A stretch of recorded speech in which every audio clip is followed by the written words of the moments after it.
Hello guys, இந்த T20 world cup ஃபைனலில் player of the match வந்து ஜஸ்பிரீத் பும்ரா தான்.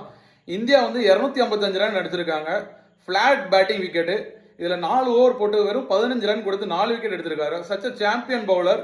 இப்போ வேற லெவல் ஸ்பெல்லு. ரச்சின் ரவீந்திராவுக்கு வந்து அழகான ஒரு ஸ்லோயர் பால் போட்டு லென்த்தில் போட்டு விக்கெட் எடுத்தார். அதுக்கப்புறம் அப்படியே எக்கனாமிக்கலாக போட்டு சாண்டனர் நீஷா விக்கெட் எல்லாம் வந்து ஸ்லோ ஏக்கர் போட்டார். அவர்கிட்ட ஒரு நல்ல ஏக்கர் இருக்குங்கிறதுக்காக வந்து எல்லா பாலும் ஏக்கர் ட்ரை பண்ணாமல் ஒகேஷ்னலாக ஸ்லோ ஏக்கர் போட்டு ஷார்ட் பால் போட்டு பேஸ் வேரியேஷன் பண்ணி அந்தந்த பிச்சுக்கு ஏற்ற மாதிரி அழகாக வந்து பேட்ஸ்மேன் மைண்டை ரீட் பண்ணி போட்டிருக்காரு. Super bowler. அது மட்டும் இல்லாமல் இந்த வேர்ல்டு கப்பில் வந்து லீடிங் விக்கெட் டேக்கர் அவர் தான், அலாங் சைடு வருண் சக்கரவர்த்தி.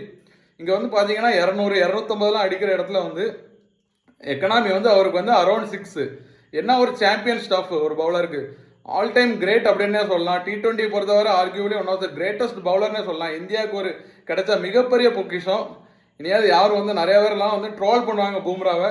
அந்த ட்ரோல்ஸ்லாம் இனிமேல் கம்ப்ளீட்டாக நிற்கும்னு நினைக்கிறேன். சூப்பர் பவுலர், சரியான பவுலிங் பர்ஃபார்மன்ஸ். அவர் ஃபிட்டாக இருப்பார். அவருக்கு இன்ஜுரி மட்டும்தான் கன்சர்ன்.